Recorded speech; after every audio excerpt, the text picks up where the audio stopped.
అనావృష్టి రాజబాధాది సర్వోపద్రవ శాంత్యర్థం మమ జాతకరీత్యా ఏ గ్రహాః అరిష్టస్థానేషు స్థితాః తైః క్రియమాణ కరిష్యమాణ వర్తమాన వర్తిష్యమాన సూచిత ఆగామి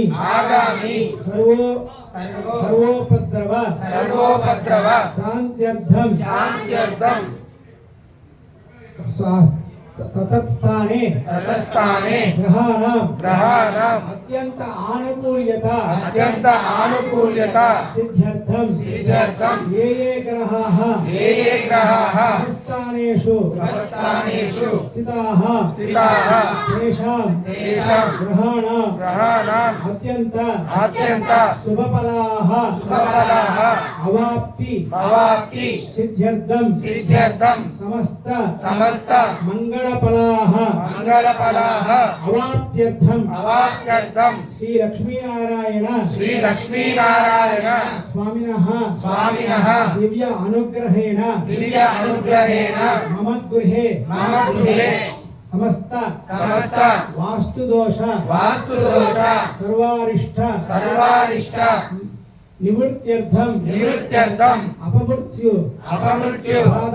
బాధాది సకల దోష పరిహారార్థం నిరంతరం ఆరోగ్య సిద్ధ్యర్థం లక్ష్మీనారాయణ స్వామినః ప్రీత్యర్థం సంకల్పిత వార్షిక మహోత్సవం ఆచార్యముఖేన कारयिष्ये అది మీరందరూ కూడా మీ యొక్క వార్షికోత్సవ కార్యక్రమం ఈ రోజు రేపు జరిగేటటువంటి ఈ 3 పూటల కార్యక్రమం ఆచార్యులు ఇక్కడ ఉండేటటువంటి వేద పండితుల ద్వారా జరగాలి అనేటువంటి సంకల్పం చెప్పారు. మీరు మామూలుగా చెప్పే సంకల్పం ఇంట్లో సహకుటుంబానామ క్షమస్థైర్య వీర్య విజయ అభయ అనేది సహజం. అయా నేను బాగుండాలి, క్షేమంగా ఉండాలి, ఇది కొంచెం విశేష సంకల్పం. ఇందులో విశేషం ఏమిటా అంటే ముందు చెప్పాం, మమ జన్మాభ్యాసాత్ అంటాం. అయా నువ్వు అభ్యసించావా విద్యని అంటారు. అభ్యాసం అంటే ఏమిటి? చదవడం. అయా నేను 10th క్లాస్ దాకా అభ్యసించాను అంటే స్వచ్ఛమైన తెలుగు సంస్కృత భాష ఇది, చదువుకున్నానని నాకు అర్థం. జన్మాభ్యాసాత్ అంటే మనం ఈ భూమి మీద పుట్టినప్పటి నుంచి పడ్డప్పటి నుంచి ఏ తక్షణ పర్యంతం ఈ రోజు వరకు ఏందది, మనకి ఏదైనా బాధలు వచ్చాయంటే కారణం ఏంది? ఈ శరీరం ఎట్లా? కాయక వాచక మానసిక త్రైకాలిక పాపలు. ఈ 3 పాపాలే మనం వెంటాడుతాయి. కాయకం శరీరంతో చేసే పాపం, వాచకం నోటితో ఎవరినైనా తిడుతూ ఉంటాం, చెప్పకూడని పనులు చేస్తూ ఉంటాం, మాటలు మాట్లాడుతూ ఉంటాం, మనస్సుతో కొంత చేస్తాం. ముందు ఈ పాపాలు పోతే కాయక వాచక మానసిక పాపాలు పోయాయి అనుకోండి, మనకి శరీరం సగం పాపం పోయినట్టే. ఇంకా తర్వాత 2వ సంకల్పం చెప్పాం. ఏమిటది 2వ సంకల్పంలో? కర్మేంద్రియ జ్ఞానేంద్రియ మనో బుద్ధి అహంకార జనిత, అన్నిటికీ కారణం ఇదే కర్మేంద్రియములు. కర్మేంద్రియములు అంటే ఏమిటి? చేతులు, కాళ్ళు. జ్ఞానేంద్రియములు కళ్ళు, ముక్కు, చెవి, ఇవన్నీ మీకు తెలిసినదే. మనో బుద్ధి అహంకారం, ఈ 5 ఉన్నాయి చూశారు. ఇవే మనిషిని ఇబ్బంది పెట్టేది, దీనివల్లే మనిషి బాధపడేది, దీనివల్లే మనిషి వచ్చే జన్మకి దోహదం అవుతోంది. ఏ జన్మిస్తాడో తెలియదు.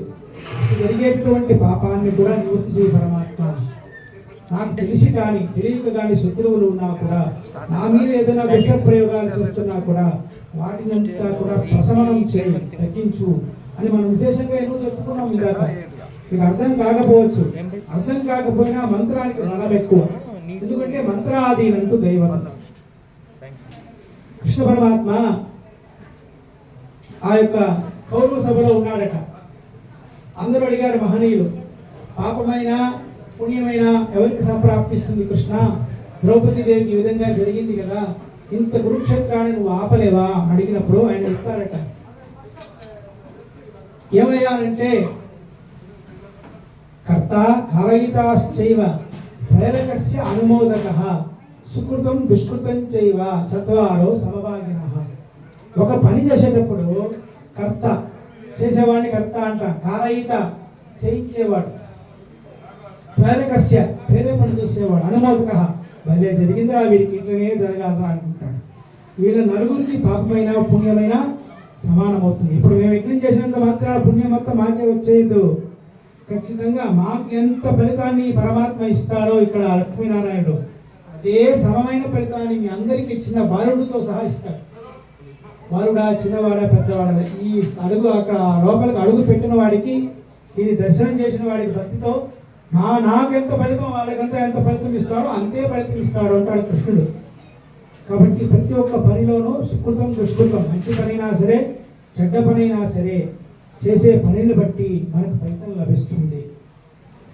ఎందుకు చెప్తున్నానంటే అట్లా ఇప్పుడు మీరు చెప్పిన సంకల్పం మీకు అర్థం తెలియని అవసరం లేదు. అది మీరు పలికితే చాలు, పలికితే మీకు ఆ ఫలితం వస్తుంది. కాబట్టి అట్లా ఇప్పుడు మనం ఇదంతా చెప్పుకున్నాం కాబట్టి కొంచెం కార్యక్రమానికి ముందుకు వెళ్దాం. ఆచార్య కానీ స్వామి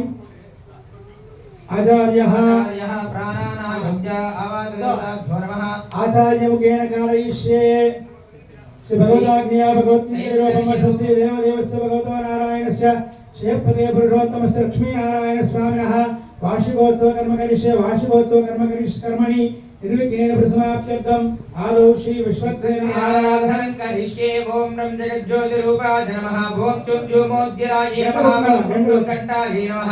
ఓం శ్రీ అర్ఘ్యరూపిణ్యే నమః. గంగాయై విష్ణుప్రగాయై పాద్యరూపిణ్యే నమః. సరస్వతి ఆగమయాత్మిన్యే నమః. వరుణాయ స్థానీయాత్మిన్యే నమః. सरस्वती आगमयात्मिन्ये नमः. वरुणाय स्थानीयात्मिन्ये नमः. शान्ते शुद्धोदकरूपिण्ये नमः. आवाहयामि ओम तस्मिन् वैकुण्ठात् विरजानद्ये नमः. आगच्छ आगच्छ आगच्छ आवाहयामि ओम नमो नारायणाय सप्तवारविमन्त्या ओम नारायणाय विद्महे वासुदेवाय धीमहि तन्नो विष्णुः प्रचोदयात्. ओम नं सहस्रार हुंपडु इति द्रव्याणि आत्मानं च गोच्चेन प्रोक्षयेत्. ओम अपवित्र पवित्रो वा सर्वावस्थांगतो वा तस्मरेत् पुण्डरीकाक्षं सभायाभ्यन्तरस्तुतिः. ओम आवाहदेवताभ्यो नमः. ओम भूः विश्वक्सेनमावाहयामि. ओम भुवः विश्वक्सेनमावाहयामि. ओम सुवः विश्वक्सेनमावाहयामि. ओम भूर्भुवस्सुवः विश्वक्सेनमावाहयामि. ओम समुदीनान्यवेत् परितो वदन्ति स विश्वक्सेनान्यजन्ति यो अस्मान् वेष्टयन्त वयं विश्वः स विश्वक्सेनाभिमृदाहवे. ओम विश्वक्सेनाय विद्महे वेत्रहस्ताय धीमहि शान्तं प्रचोदयात्. रुद्रमती समेत श्री विश्वक्सेनाय नमः आवाहयामि. आसनं समर्पयामि. प्रणामा स्वागता प्रतिमा सन्निधि सन्निरोधा सामुक्त मुद्रां प्रदर्शय. यां षड्कन्यासं कुर्यात् किरीटकुण्डल वनमाल मुद्रां च प्रदर्शय. विशेषतः विश्वक्सेन मुद्रां च प्रदर्शय. ध्यायामि ध्यानं समर्पयामि. विश्वक्सेनं सकल विभुध प्रौढ सैन्यादिनाथो मेघश्यामं सुपरिमकुटं पीतवस्त्रं शुभाङ्गं देवं दलितगरुडं सूत्रवत्या समेतं. सूत्रवती समेत श्री विश्वक्सेनाय नमः. ध्यायामि ध्यानं समर्पयामि. आवाहयामि. सुवर्णरत्नकजसिंहासनं समर्पयामि. हस्तयोः आद्यं समर्पयामि. आगारविन्दयोः आद्यं समर्पयामि. दिव्यतिरुमुखमण्डले शुद्धाचमनीयं समर्पयामि. स्नापयामि. ओम आपोहि स्नापयोगवस्थानभूज्ये सुधातनाय दक्षिणे योगश्रुतोदसस्य भवति हनः तस्मारङ्गमामभोजस्य क्षयाय जन्मतः वस्तुयुग्मं समर्पयामि. भूतपिण्डं परिकल्पयामि. सुवर्णचन्द्रोपवीतं समर्पयामि. ओम गन्धद्वारां दुरादर्शां नित्यपुष्टाङ्करीषणेश्वर्यं सर्वभूतानां दामिनोपयेश्वरं हरिद्राचूर्णं समर्पयामि.